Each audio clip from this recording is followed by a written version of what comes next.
ಯೇಸು ಕ್ರಿಸ್ತನ ನಾಮದಲ್ಲಿ ಎಲ್ಲ ಆತ್ಮೀಯರಿಗೆ ನನ್ನ ಹೃದಯಪೂರ್ವಕವಾದ ವಂದನೆಗಳು ಬೇರೆ. ಈ ರಾತ್ರಿಯ ವೇಳೆಯಲ್ಲಿ ದೇವರ ಕೆಲವು ಮಾತುಗಳನ್ನು ಆದಿಕಾಂಡದಿಂದ ನೋಡಿಕೊಂಡು ದೇವರ ಧ್ಯಾನದಲ್ಲಿ ನಾವೆಲ್ಲರೂ ಹೋಗುವವರಾಗಿರೋಣ. ಒಂದು ನಿಮಿಷ ಪ್ರಾರ್ಥನೆ ಮಾಡುವುದಾದರೆ ಬೇರೆ ಎಲ್ಲರೂ ಕಣ್ಮುಚ್ಕೊಳ್ಳೋಣ, ಪ್ರಾರ್ಥನೆ ಮಾಡಿಕೊಳ್ಳೋಣ.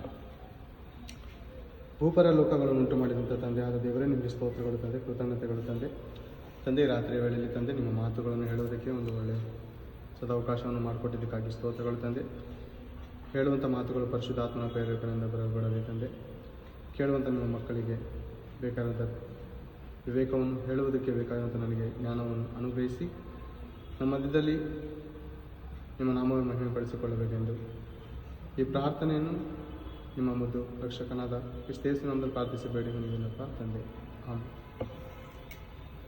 ಕೂಡಿ ಬಂದಂಥ ಎಲ್ಲ ದೇವಜನರಿಗೆ ಯೇಸು ಕ್ರಿಸ್ತನ ನಾಮದಲ್ಲಿ ವಂದನೆಗಳು ಬೇರೆ. ಈ ದಿನ ನಾವು ಪ್ರಾರಂಭ ಮಾಡ್ಕೊಬಂದಂಥ ರೀತಿಯನ್ನು ನೋಡಿಕೊಳ್ಳುವಾಗ ಈ ದಿನದವರೆಗೂ, ಕಳೆದ ದಿನದವರೆಗೂ ಆದಿಕಾಂಡ 3ನೇ ಅಧ್ಯಾಯ 10ನೇ ವಚನದವರೆಗೂ ನಾವು ನೋಡ್ಕೊಳ್ತಾ ಬಂದಿದ್ದೇವೆ. ಈ ದಿನ ಆದಿಕಾಂಡ 3ನೇ ಅಧ್ಯಾಯ 11ನೇ ವಚನದಿಂದ ನಡೆಯತಕ್ಕಂಥ ದೇವರ ಮಾತುಗಳನ್ನು ಧ್ಯಾನಿಸುವರಾಗೋಣ. 10ರಿಂದ ನಾವು ನೋಡುವಾಗ, ಕಳೆದ ದಿನಮಾನಗಳಲ್ಲಿ ನೋಡಿದಾಗ, ಯೆಹೋವ ದೇವರು ಮನುಷ್ಯನನ್ನು ನೀನು ಎಲ್ಲಿರುತ್ತಿ ಎಂದು ಕೂಗಿ ಕೇಳಲು ಅವನು, ನೀನು ತೋಟದಲ್ಲಿ ಸಂಚರಿಸುವ ಸಪ್ಪಳವನ್ನು ನಾನು ಕೇಳಿ ಬೆತ್ತಲೆಯಾಗಿದ್ದೇನಲ್ಲ ಎಂದು ಹೆದರಿ ಅಡಗಿಕೊಂಡನು ಅಂದನು. ಎಂದರೆ ಈ ವಚನದವರೆಗೂ ನಾವು ನೋಡಿದ್ದೇವೆ. 11ನೇ ವಚನದಿಂದ ನೋಡಿಕೋಣ. ಅದಕ್ಕಾತನು, ದೇವರು, ನೀನು ಬೆತ್ತಲೆಯಾಗಿದ್ದಿ ಎಂದು ನಿನಗೆ ತಿಳಿಸಿದವರ್ಯಾರು? ತಿನ್ನಬಾರದೆಂದು ನಾನು ನಿನಗೆ ಆಜ್ಞಾಪಿಸಿದ ಮರದ ಹಣ್ಣನ್ನು ತಿಂದೀಯಾ ಎಂದು ಕೇಳಲು, ಆ ಮನುಷ್ಯನು, ನನ್ನ ಜೊತೆಯಲ್ಲಿರುವುದಕ್ಕೆ ನೀನು ಕೊಟ್ಟ ಸ್ತ್ರೀಯು ಆ ಮರದ ಹಣ್ಣನ್ನು ನನಗೆ ಕೊಟ್ಟಳು, ನಾನು ತಿಂದೆನು ಎಂದು ಹೇಳಿದನು. ಯೆಹೋವ ದೇವರು ಸ್ತ್ರೀಯನ್ನು, ಇದೇನು ನೀನು ಮಾಡಿದ್ದು ಎಂದು ಕೇಳಲು, ಸ್ತ್ರೀಯು, ಸರ್ಪವು ನನ್ನನ್ನು ವಂಚಿಸಿತು, ನಾನು ತಿಂದೆನು ಎಂದು ಉತ್ತರ ಕೊಟ್ಟಳು. ಏನು ಬೇರೆ ನಾವು ನೋಡಿದ ಅಂಶವನ್ನು ಕುರಿತು ಕಳೆದ ದಿನಮಾನಗಳಲ್ಲಿ ಒಬ್ರಿಗೊಬ್ರು ತಪ್ಪು ಹೊರಿಸ್ತಾ ಇದ್ದಾರೆ ಹೊರತು ಇದು ನನ್ನಿಂದ ಆಗಿರೋಂಥ ತಪ್ಪು ಅಂತ ಒಪ್ಕೊಳ್ಳೋದಕ್ಕೆ ಸಿದ್ಧ ಇಲ್ಲ ಪ್ರೇರೆ. ದೇವರು ಮುಂದೆ ಪ್ರೇರೆ ಒಪ್ಕೊಳ್ಳೋದಕ್ಕೆ ಸಿದ್ಧ ಇಲ್ಲ. ಈ ತಳ ಕೇಳಿದ್ರೆ ಆ ತಳ ಮೇಲೆ ಆಗ್ತಾ ಇದ್ದಾನೆ, ಆ ತಳ ಕೇಳಿದ್ರೆ ಈತನ ಮೇಲೆ ಆಗ್ತಾ ಇದ್ದಾನೆ. ಒಬ್ರಿಗೊಬ್ರು ತಪ್ಪಾಯಿತು, ದೇವರಿಗೆ ಕ್ಷಮಿಸಿ ದೇವರೇ ಅಂದರೆ ದೇವರು ಖಂಡಿತ ಅವ್ರನ್ನ ಕ್ಷಮಿಸಿ ಒಂದು ಹೊಸ ಬದುಕನ್ನು ಅವ್ರಿಗೆ ಅನುಗ್ರಹಿಸಿ ಕೊಡ್ತಾ ಇದ್ರು ಬೇರೆ. ಆದರೆ ಅವರು ಕೇಳಲಿಲ್ಲ ಬೇರೆ.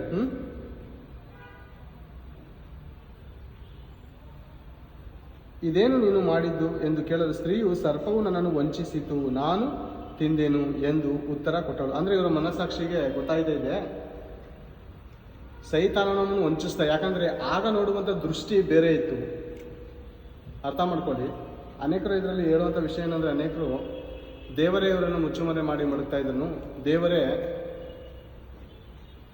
ಇವರನ್ನು ತಪ್ಪಿನ ದಾರಿಯಲ್ಲಿ ನಡೆಸ್ತಾ ಇದ್ದನು ಅಂತ ಹೇಳುವಂಥ ಅನೇಕ ಅಜ್ಞಾನಿಗಳು ಕೂಡ ಮಧ್ಯದಲ್ಲಿ ವಾಸ ಮಾಡ್ತಾ ಇದ್ದಾರೆ. ಇಲ್ಲಿ ನೋಡುವಾಗ ಸ್ತ್ರೀಗೆ ಗೊತ್ತಾಗಿದೆ, ಯಾಕಂದರೆ ಅವಳ ಮನಸ್ಸಾಕ್ಷಿ ಗೊತ್ತಾಗಿದೆ. ಮೊದಲಿದ್ದಂಥ ಸನ್ನಿವೇಶಗಳು ದೇವರ ಬಳಿಯಲ್ಲಿ ಬೇರೆ, ಈಗ ಹಣ್ಣು ತಿಂದ ನಂತರ ನಡೀತಾ ಇರೋಂಥ ವಿಚಾರಗಳೇ ಬೇರೆ. ಅಂದರೆ ಅವರ ಪಾಪದ ಕಣ್ಣುಗಳು ತೆರೆಯಲ್ಪಡ್ತವೆ. ಮೊದಲು ಸಂತೋಷ ಇತ್ತು, ಸಮಾಧಾನ ಇತ್ತು, ಉಲ್ಲಾಸ ಇತ್ತು, ಭಯ ಇರಲಿಲ್ಲ, ಆತಂಕ ಇರಲಿಲ್ಲ, ಚಿಂತೆ ಇರಲಿಲ್ಲ. ಈಗೇನಾಗಿದೆ ಗೊತ್ತಾ? ಚಿಂತೆ ಸ್ಟಾರ್ಟ್ ಆಗಿದೆ. ವಂಚನೆಗೆ ಒಳಗಾಗಿದ್ದಾಳೆ. ಯಾರು?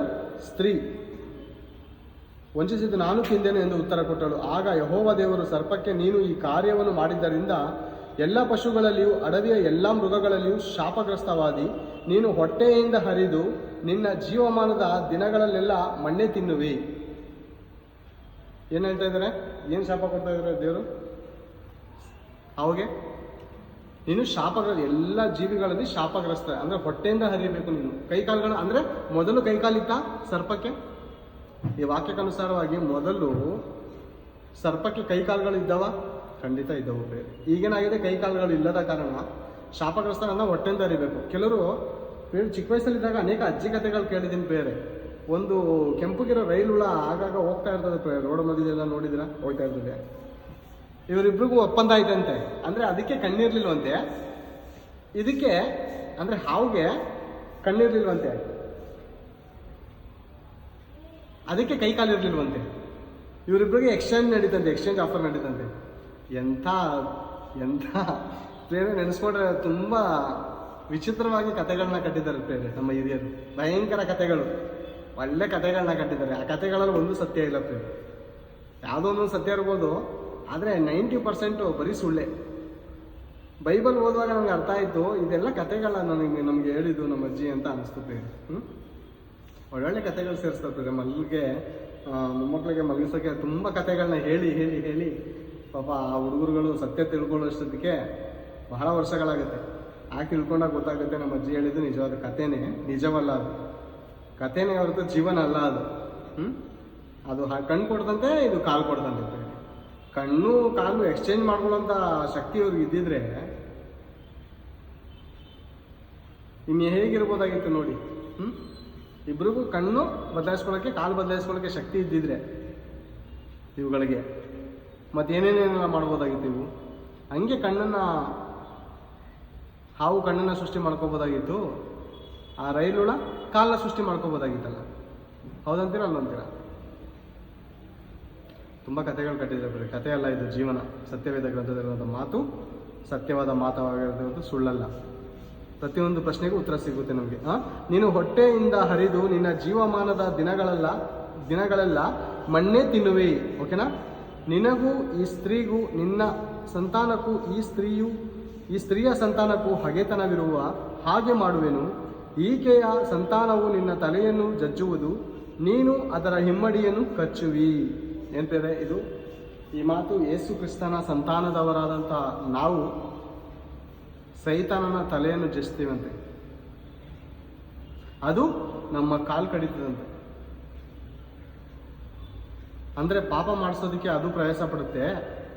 ಆದರೆ ದೇವರ ಕೃಪೆಯಿಂದ, ದೇವರ ಬಲದಿಂದ ನಾವೇನು ಮಾಡೋದಕ್ಕೆ ಸಾಧ್ಯ ಅಂದರೆ ಆತನ ತಲೆಯನ್ನು ಜಜ್ಜೋದಕ್ಕೆ ಸಾಧ್ಯವಾಗುತ್ತೆ. ಯಾವಾಗಂದರೆ ದೇವರನ್ನು ಆಶ್ರಯಿಸುವಾಗ. ಖಂಡಿತ ರೋಮ ಬರೆದ ಪತ್ರಿಕೆ 16ನೇ ಅಧ್ಯಾಯ 20ನೇ ವಚನ ಒಂದು ಸಾರಿ ತೆಗೆದು ನೋಡೋಣ ಪ್ರೇರಿ. ಮಾತಕ್ಕೆ ಅನುಸಾರವಾಗಿ ಒಂದು ಮಾತನ್ನು ನೋಡಿಕೊಳ್ಳೋಣ.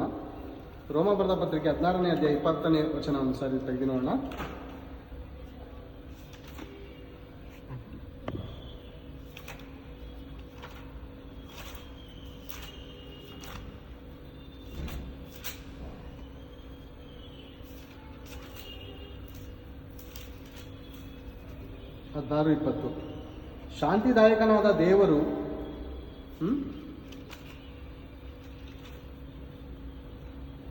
ಶಾಂತಿದಾಯಕನಾದ ದೇವರು ಸೈತಾನನನ್ನು ನಿಮ್ಮ ಕಾಲ ಕೆಳಗೆ ಹಾಕಿ ತುಳಿಸಿ ಬಿಡುವನು.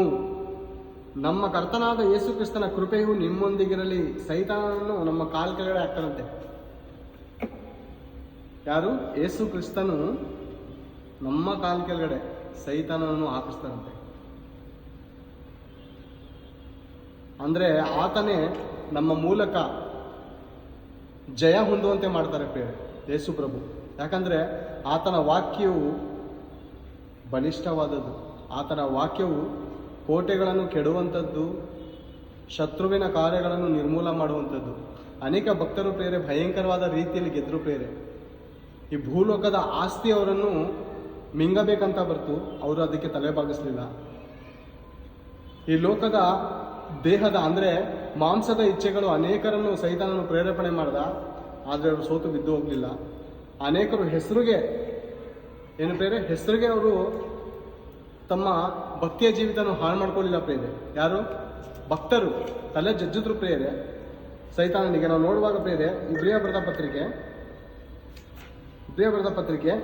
11ನೇ ಅಧ್ಯಾಯದಲ್ಲಿ ಸೈತಾನನ ಕಾರ್ಯವನ್ನು ಹೇಗೆ ಲಯ ಮಾಡ್ದು ಅಂತ ಒಂದು ಸಾರಿ ಒಬ್ಬೊಬ್ಬರಾಗಿ ನೋಡ್ಕೊಳ್ಳೋಣ. ಆ ಭಕ್ತರ ಒಂದು ಚರಿತ್ರೆ ನೋಡ್ಕೊಳ್ಳೋಣ. ಶರೀರದ ಇಚ್ಛೆಗಳನ್ನು ಹೇಗೆ ಜಯಿಸ್ತರೋ, ಕಣ್ಣಿನ ಇಚ್ಛೆಗಳನ್ನು ಹೇಗೆ ಜಯಿಸ್ತರೋ, ಈ ಲೋಕದಲ್ಲಿ ಉನ್ನತವಾದಂಥ ಸ್ಥಾನವನ್ನು ಸೈತಾನ ಕೊಡೋದಕ್ಕೆ ಸಿದ್ಧವಾಗಿದ್ದ. ಅದನ್ನೆಲ್ಲ ತ್ಯಜಿಸಿ ಜಯಶಾಲಿಗಳಾಗಿ ನಿಂತ್ಕೊಂಡು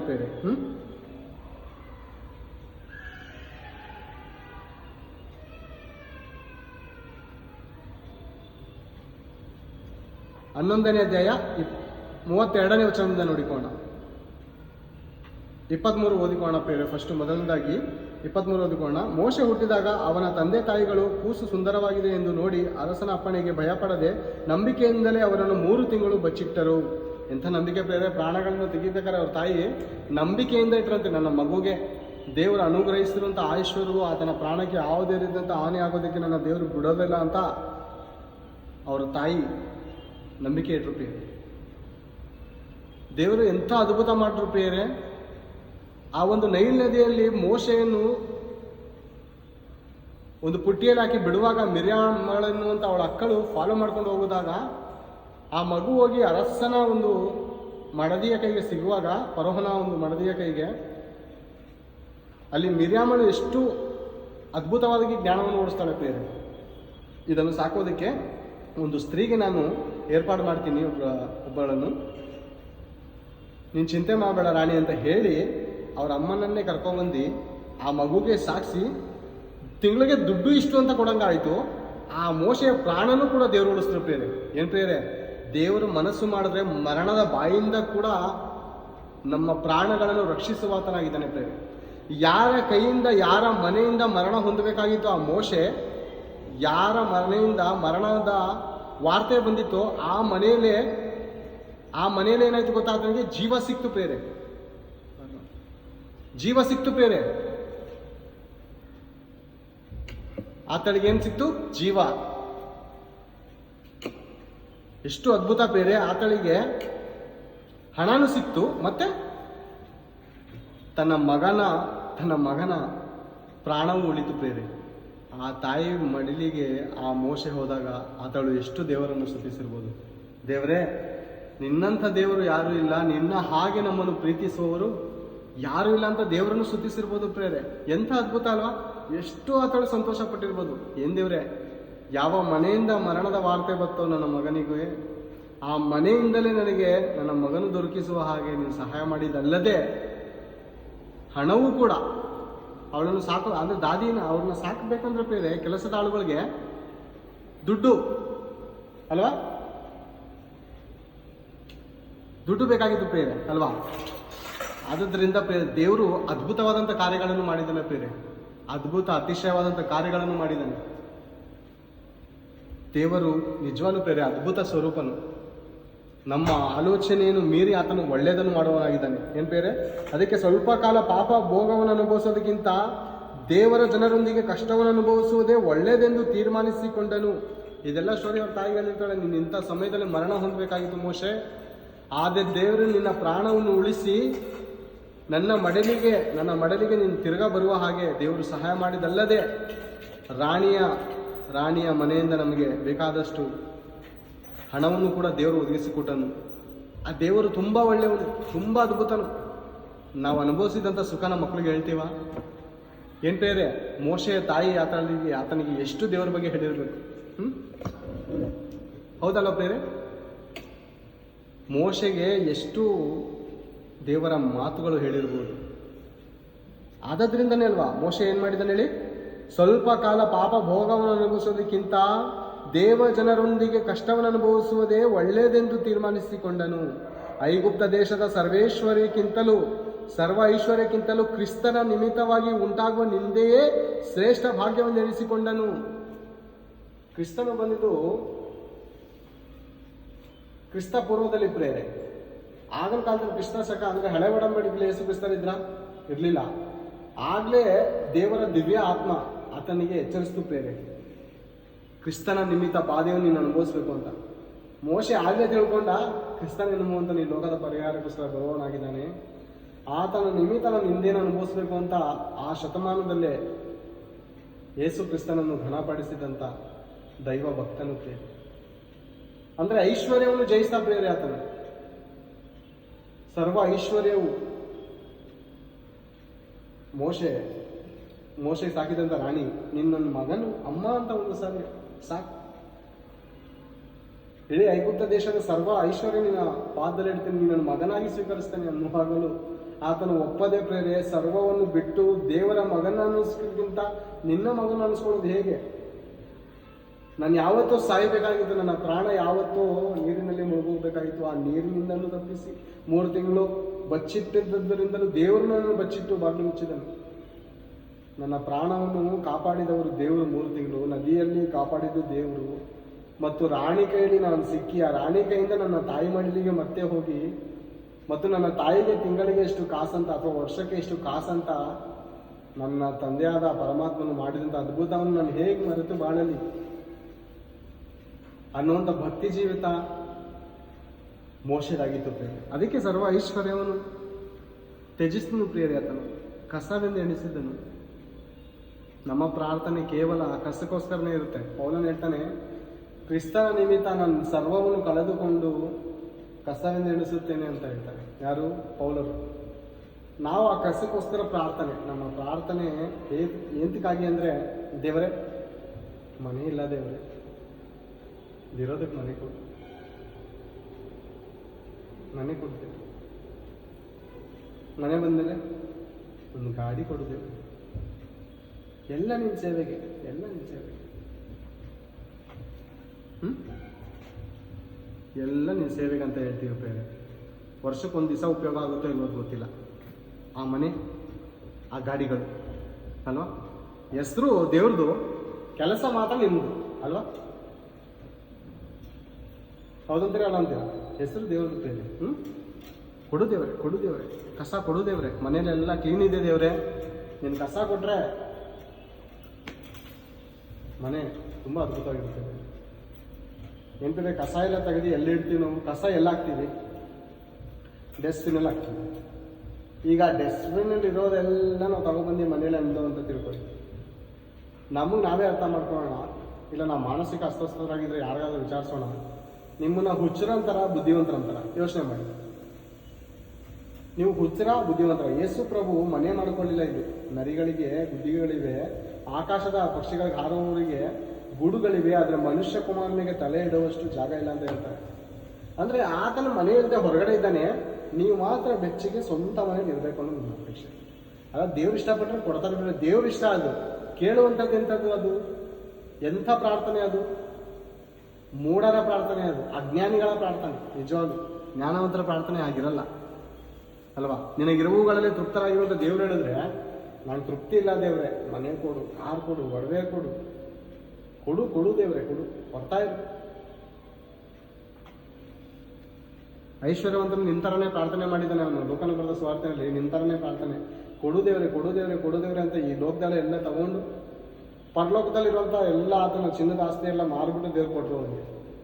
ಆ ಲೋಕಕ್ಕೆ ಬಂದಾದ್ಮೇಲೆ ಅಲ್ಲಿ ಇರ್ತದ ಕಣೋ, ಇಲ್ಲಿ ಯಾಕೆ ವೇಸ್ಟ್ ಮಾಡ್ಕೋತೀಯ, ಖರ್ಚು ಮಾಡ್ಕೋತೀಯ ಕಣೋ, ಇಲ್ಲಿ ಬೇಡ ಕಣೋ ಅಂತ ಅಂದರೆ ಕೇಳಲಿಲ್ಲ. ಅಯ್ಯೋ, ಆ ಲೋಕ ಯಾರು ನೋಡೋವ್ರೆ ದೇವ್ರೆ? ಈ ಲೋಕ ನೋಡ್ತಾ ಇದ್ದೀನಿ, ಏನು ಅದ್ಭುತ ಆಗಿದೆ ಗೊತ್ತಾ, ಏನು ಸುಖ ಇದೆ ಗೊತ್ತಾ, ಮಾರು. ಬಾತ್ರೂಮ್ ಸ್ಟ್ರೇಟ್ ಮಾರಿದೇವ್ರೆ, ಹಾಲ್ ಸ್ಟ್ರೇಟ್ ಮಾರಿದೇವ್ರೆ, ಬೆಡ್ರೂಮು ಮಾರಿದೇವ್ರೆ. ಬೆಡ್ರೂಮಲ್ಲಿ ನಿದ್ದೆ ಮಾಡೋಕ್ಕಾದ್ರೆ ಆ ಬೆಡ್ರೂಮ್ ಅದು ಉಳಿಸ್ಕೊಂಡು ಏನು ತಗೋ ಮಾರ್ಕೋತೀಯ ಅಂತ ಇಲ್ಲದೇನೆ ಮಾಡ್ಕೊಂಡು ಯಾವ ನಿದ್ದೆ ಮಾಡ್ಕೊಂಡು ಪಾತ್ರೆ ಅಲ್ಲಿ ಬಡ್ಕೋತಾ ಇರ್ತೀನಿ, ನನಗೆ ಏನು ತಿಂದು ಬೆಡ್ರೂಮು ಬೇಡ, ಎಲ್ಲ ಮಾರ್ಬಿಟ್ಟು ಅದೆಷ್ಟು ಬರುತ್ತೆ ನಮ್ಗೆ ಹಾಕೊಟ್ಕೊಂಡು ಎಲ್ಲ ಮಾರಿಸ್ತಾಯಿದೆ. ದೇವರೆಲ್ಲ ಮಾರಿ ಮಾರಿ ಮಾರಿ ಎಲ್ಲ ಆಸ್ತಿನ ನಮಗೆ ಭೂಲೋಕದಲ್ಲೇ ಕೊಟ್ಟರು. ವೈಭವದೊಡನೆ ಪ್ರತಿದಿನ ವೈಭವದೊಡನೆ ತಿನ್ನುತ್ತಾ ಕುಡುತ್ತಾ ಸುಖವನ್ನು ಅನುಭವಿಸುತ್ತಾ ಸತತ ಐಶ್ವರ್ಯವಂತ ಸತದಾಗ ಅಲ್ಲಿ ಹೋಗ್ತಾವನೆ. ಅಲ್ಲಿ ಗೆಸ್ಟ್ ಹೌಸ್ ಇಲ್ಲ, ಇವನ ಹೆಸರು ಇದ್ದಿದ್ದು ಗೆಸ್ಟ್ ಹೌಸ್ ಎಲ್ಲ ಇವನ ಹೆಸರಿಗೆ ಮಾರಿಸಿ ದೇವ್ರ ಕೈಲಿ ಎಲ್ಲ ತೆಗೆಸ್ಕೊಬಿಟ್ಟ. ಇಲ್ಲಿನೇ ಭೂಲೋಕದಲ್ಲೇ ಇಲ್ಲ ಆಸ್ತಿ. ಅಂದರೆ ಈ ಆಸ್ತಿ ಬಿಟ್ಬಿಟ್ಟು ಹೋಗ್ಬೇಕು ಅಂತ ದೇವ್ರು ಹೇಳ್ತಾರೆ, ಬೇಡ ಕಣೋದು ಕೇಳಿಲ್ಲ. ಇಲ್ಲ, ನಾನು ಪರ್ಮನೆಂಟ್ ಜಾಗ ಇದ್ದೇನೆ, ನಿನ್ಗೆ ಗೊತ್ತಿಲ್ಲ ದೇವ್ರೆ, ನಾನು ನಿಂತರ ಸದಾ ಜೀವಿಸುವವನು ಅಂತ ಹೇಳಿ ಎಲ್ಲ ಮಾಡಿಸಿ ಆಸ್ತಿ ಇದೆಲ್ಲ ಮಾರಿ ದೇವರು ಹಾಕೋರು. ಅಕೌಂಟಲ್ಲಿ ಕಾಸಿದ್ದಾಗ ಏನು ಮಾಡ್ತೀವಿ ಹೇಳಿದ್ರೆ, ATM ಅಲ್ಲಿ ಕಾಸಿದ್ರೆ 1 ಲಕ್ಷ ಹಾಕು, ಪಿನ್ ನೋಡಿ ಎತ್ಕೋ, ಹಾಕು, ಪಿನ್ ನೋಡಿ ಎತ್ಕೋ ATM ಅಲ್ಲಿ ಅಲ್ವಾ? ಖಾಲಿ ಆದಮೇಲೆ ಏನು ಬರುತ್ತೆ? No balance, no cash. ಇವಾಗ ಅಲ್ಲಿ ಹೋದ್ಮೇಲೆ ಒಂದು ನೀರು ಬಾಟ್ಲು ತಗೊಳ್ಳೋಕ್ಕೂ ಕಾಸಿಲ್ಲ ಅವನ ಹತ್ರ. ಯಾರ ಹತ್ರ? ಐಶ್ವರ್ಯವಂತನ ಹತ್ರ ನೀರು ಬಾಟ್ಲು ಕಾಸಿಲ್ಲ. ಅದನ್ನು ಕೂಡ ಕೇಳ್ತಾ ಇದ್ದಾನೆ, ಭಿಕಾರಿ ಆಗ್ಬಿಟ್ಟಿದ್ದಾನೆ. ಭೂಲೋಕದಲ್ಲಿ ಎಲ್ಲ ಮಾಡಿ ಭಿಕಾರಿಯಾಗಿ ಅಲ್ಲಿ ಹೋಗಿದ್ದಾನೆ. ಪಾತಾಳದಲ್ಲಿ ಇಲ್ಲ, ನೀರು ಇಲ್ಲ ಆತನಿಗೆ.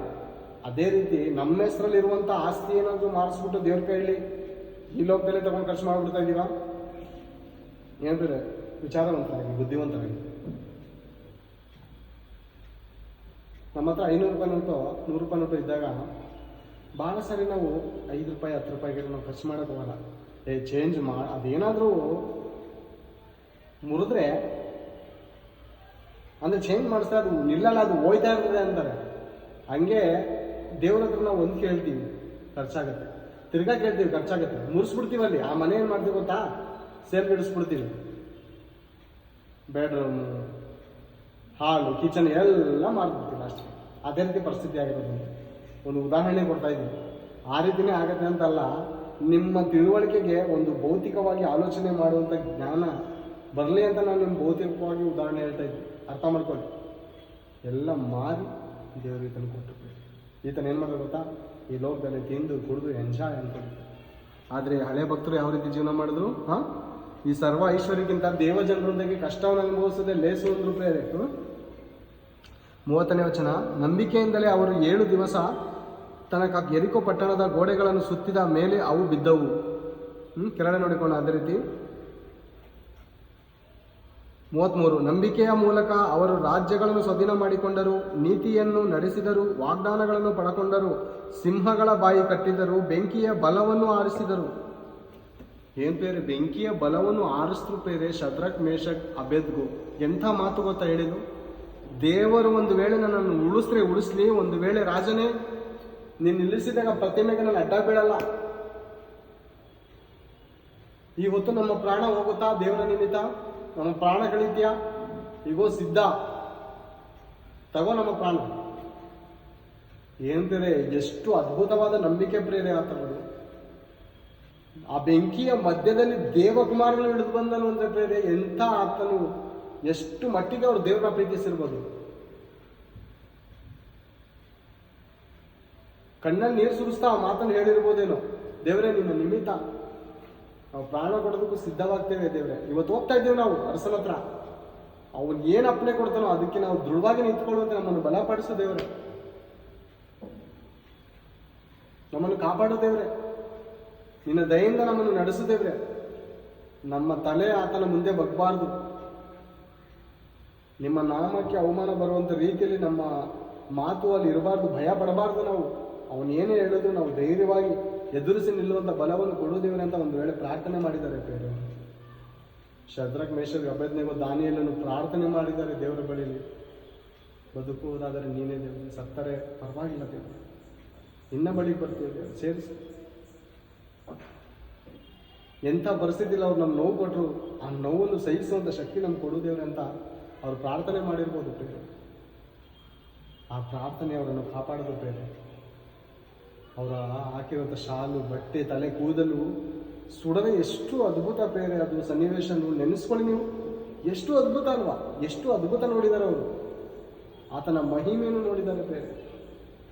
ಇವತ್ತು ನೀವು ನಾವು ಮಹಿಮೆ ನೋಡ್ತಾ ಇಲ್ವಾ ಬೇರೆ? ಲೋಕದಲ್ಲಿದ್ದಾಗ ಎಂಥ ವೇದನೆ, ಎಂಥ ಪಾತಾಳದಲ್ಲಿ ಇದ್ದೋ ಪ್ರೇರೆ ನಮ್ಮ ಪರಿಸ್ಥಿತಿಗಳು, ಎಂಥ ಕಷ್ಟ ಇತ್ತು ದೇವರೇ. ಇಂಥ ಜೀವಿತದಲ್ಲಿ ನಮ್ಗೆ ಯಾರು ಕಾಪಾಡೋರು ಇದ್ದಾರೋ ಅಂತ ನಾವು ಬೇರೆ ಮಾಡಿಕೊಂಡಂಥ ದೇವರುಗಳಿಗೆ ಅಡ್ಡ ಬೀಳ್ತಾ ಇದ್ದೆ. ದೇವರೇ ಈ ಸಂಕಷ್ಟದಿಂದ ಬಿಡಿಸಿದ್ರೆ ಸಾಕು ಅಂತ ಹರಕೆಗಳನ್ನು ಕಟ್ಕೊಂಡು ಅನೇಕ ದೇವಸ್ಥಾನಗಳಿಗೆ, ಬೆಟ್ಟಗಳಿಗೆ ಸುತ್ತುತ್ತಾ ಇದ್ದಂಥ ನಮ್ಮ ಪ್ರಾಣಗಳನ್ನು ಕಾಪಾಡಿದ್ದು ಯಾರೂ ಇಲ್ಲ ಬೇರೆ. ಯೇಸು ಕ್ರಿಸ್ತನಿಗೆ ನಾವು ಏನು ಮಾಡೋದು ಬೇರೆ? ಆತನ ದೇವರಂತ ತಿಳ್ಕೊಂಡು ನಾವು ಏನು ಮಾಡೋದು? ಆತನ ಏನು ಮಾಡಿಲ್ಲ.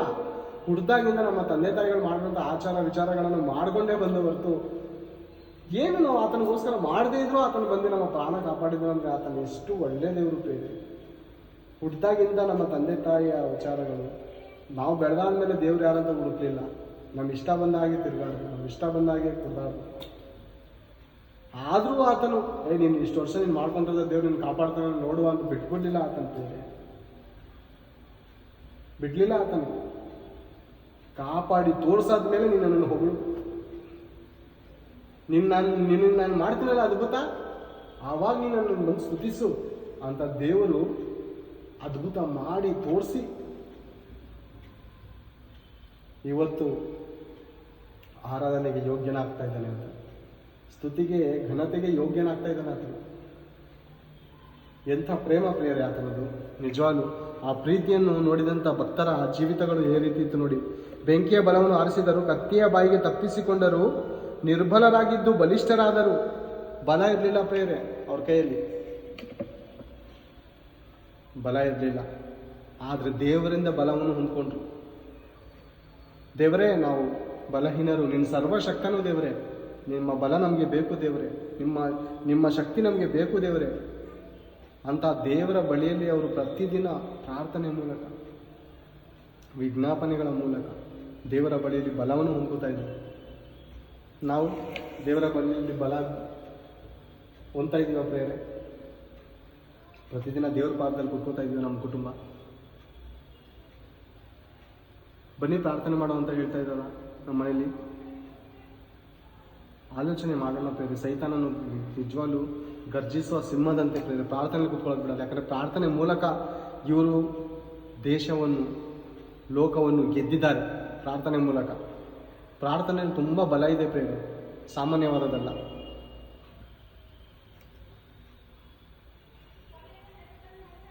ಸ್ತ್ರೀಯರು ಸತ್ತು ಹೋಗಿದ್ದ ತಮ್ಮವರನ್ನು ಪುನರುತ್ಥಾನದಿಂದ ತಿರುಗಿ ಹೊಂದಿದರು.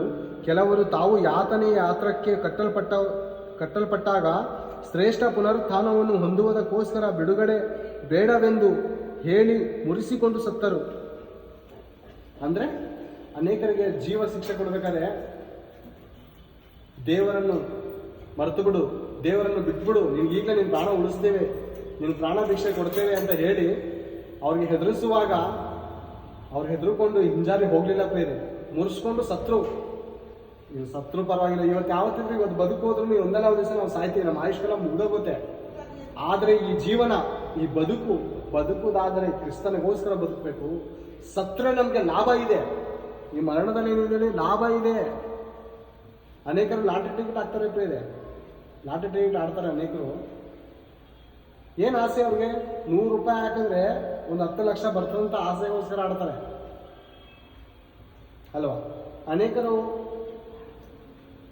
ರೈಸ್ ಕೋರ್ಸಲ್ಲಿ ಹಣಗಳನ್ನು ಕಟ್ತಾರೆ. ಏನು ಆಸೆ ಅವ್ರಿಗೆ? 1000 ರೂಪಾಯಿ ಬಂಡವಾಳ ಹಾಕಿದ್ರೆ ಒಂದು 5 ಲಕ್ಷ, 1 ಲಕ್ಷ ಗೆಲ್ತೀವೇನೋ ಅಂತ ಆಸೆಯಿಂದ 5,000, 10,000 ತನ್ನ ಜೀವಿತಗಳನ್ನೇ ಸಮರ್ಪಿಸ್ಬಿಡ್ತಾರೆ. ಆದರೆ ಅದರಿಂದ ಉದ್ಧಾರ ಆಗುವಂಥದ್ದು ಬಹಳ ಕಡಿಮೆ, ಮೋಸಕರವಾದದ್ದು. ದೇವರ ವಿಷಯದಲ್ಲಿ ನಮ್ಮ ಜೀವಿತ ಮುಡುಪಾಗಿ ಇಟ್ಟರೆ,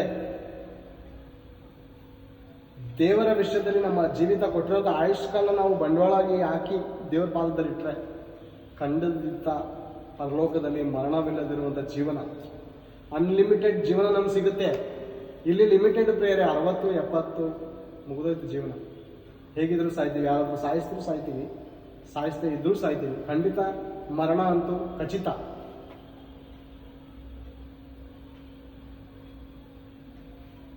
ಅಲ್ವಾ? ಖಚಿತ ಪ್ರೇರೆ, ಮರಣ ಖಂಡಿತ ಬರುತ್ತೆ.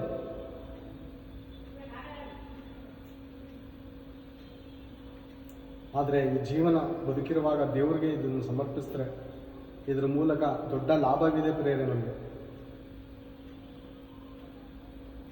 ದೊಡ್ಡ ಲಾಭವಿದೆ. ಆ ಲಾಭ ಪರಲೋಕ.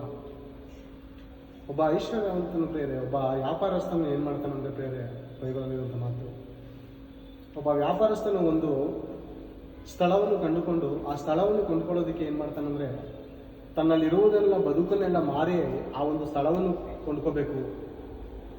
ಯಾಕಂದ್ರೆ ಆ ಸ್ಥಳದಲ್ಲಿ ಭಯಂಕರವಾದಂಥ ನಿಧಿಗಳು, ಅಂದರೆ ಇವನು ಹಾಕಿರುವಂಥ ಒಂದು ಬಂಡವಾಳಕ್ಕೆ 1000ದಷ್ಟು ಕೋಟಿಯಷ್ಟು ಬೆಲೆ ಕಟ್ಟಕ್ಕಾಗಲ್ಲ. ಅಷ್ಟು ಅಮೂಲ್ಯವಾದಂಥದ್ದು ಇರುವಾಗ ಆತನ ಏನು ಮಾಡ್ತಾನೆ ಅಂದರೆ ತನ್ನ ಆಸ್ತಿಯನ್ನೆಲ್ಲ ಮಾರಿ ಆ ಬದುಕನ್ನು ಕಂಡುಕೋಬೇಕು, ಅದನ್ನು ಕೊಂಡುಕೋಬೇಕು. ಆ ಒಂದು ಸ್ಥಳವನ್ನು ಅಂದುಕೊಂಡು ತನ್ನ ಬದುಕನ್ನು ಮಾರ್ತಾನೆ ಎಂದು ಬೈಬಲಲ್ಲಿ. ಆ ಸ್ಥಳ ಯಾವ್ದು ಗೊತ್ತಾ? ಪರಲೋಕ ರಾಜ್ಯ. ಪರಲೋಕ ರಾಜ್ಯವನ್ನು ಪಡ್ಕೋಬೇಕಾದ್ರೆ ಏನು ಮಾಡಿದ್ದಾನೆ ಆತನು?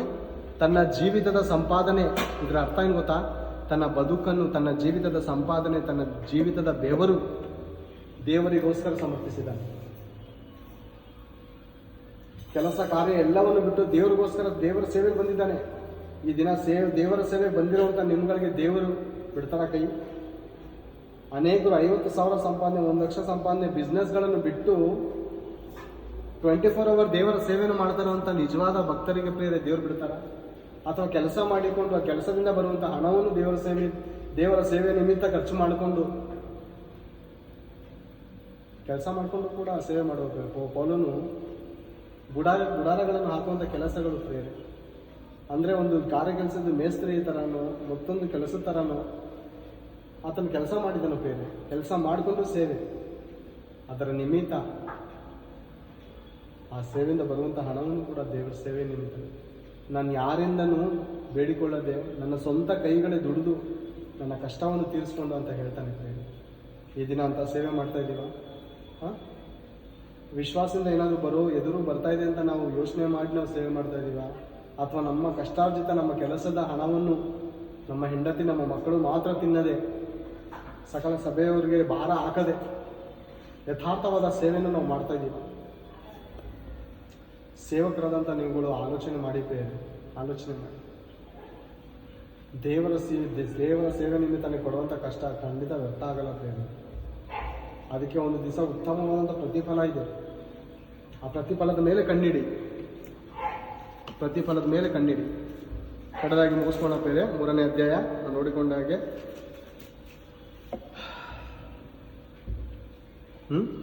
ಈಕೆಯ ಸಂತಾನವು ನಿನ್ನ ತಲೆಯನ್ನು ಜಜ್ಜುವುದು, ನೀನು ಅದರ ಇಮ್ಮಡಿಯನ್ನು ಕಚ್ಚುವಿ. ಓಕೆ. ಆಮೇಲೆ ಸ್ತ್ರೀಗೆ, ನೀನು ಗರ್ಭಿಣಿಯಾಗಿರುವ ಕಾಲದಲ್ಲಿ ಬಹು ಸಂಕಟ ಪಡಬೇಕೆಂದು ನಾನು ನೇಮಿಸಿದ್ದೇನೆ.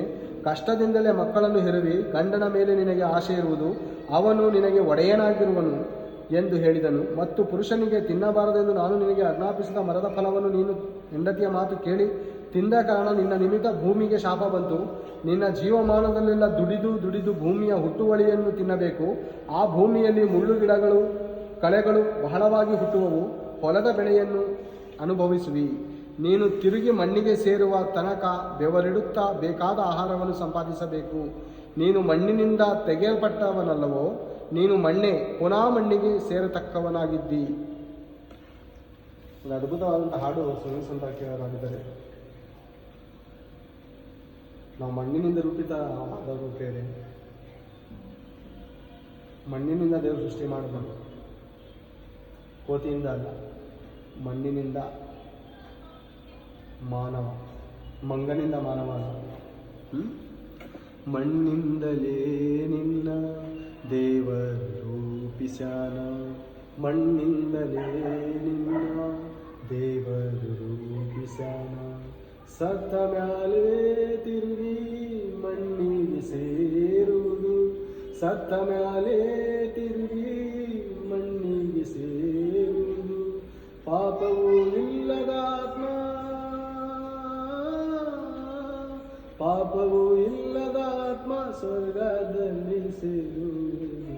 ಏನು ತಂದಿಲ್ಲ ಹುಟ್ಟುವಾಗಲೇ, ಒಯ್ಯೋದೇನಿಲ್ಲ ಸತ್ತು ಹೋಗುವಾಗಲೇ.